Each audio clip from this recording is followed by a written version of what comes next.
国在东突厥斯坦集中营的暴行日前再被曝光。一位曾被迫在集中营工作的哈萨克族女子向 CNN 记者透露，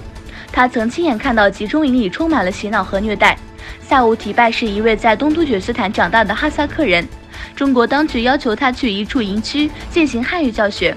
2018年，萨乌提拜逃离了集中营，目前已在哈萨克斯坦与家人团聚，并正在寻求政治庇护。香港立法会反对和支持逃犯条例修订案的民主派和建制派议员试图在同一会议室召开各自认可的审议修例法案委员会会议，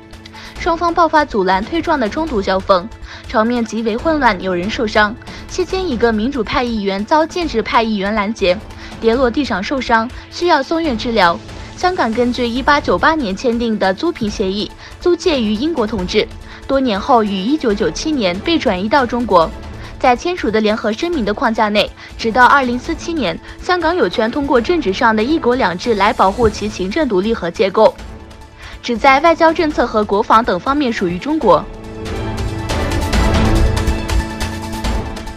根据美国总统唐纳德·特朗普的命令，继周五对2000亿美元的中国商品征收额外关税之后，两国之间的谈判仍在继续，而特朗普则通过其社交媒体账户威胁中国。特朗普强调，中国与美国的贸易谈判是建设性的。他说，这2天是关于两国贸易关系状况的亲密和建设性的谈判。我和习近平之间的关系非常强烈，对未来的对话将继续。与此同时，美国可能会取消未来谈判所实施的制裁，也许永远不会消除。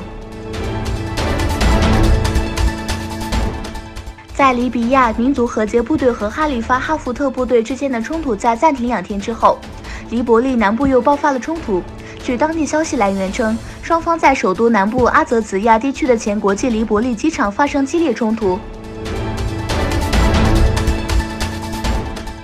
异议记者卡舒吉在沙特阿拉伯驻伊斯坦布尔总领事馆受到暗杀后，沙特阿拉伯王储穆罕默德本·萨勒曼一直保持沉默。中央情报局警告沙特记者卡舒吉的3名朋友和同事说，他们继续推进民主工作使他们成为沙特阿拉伯可能遭到报复的目标。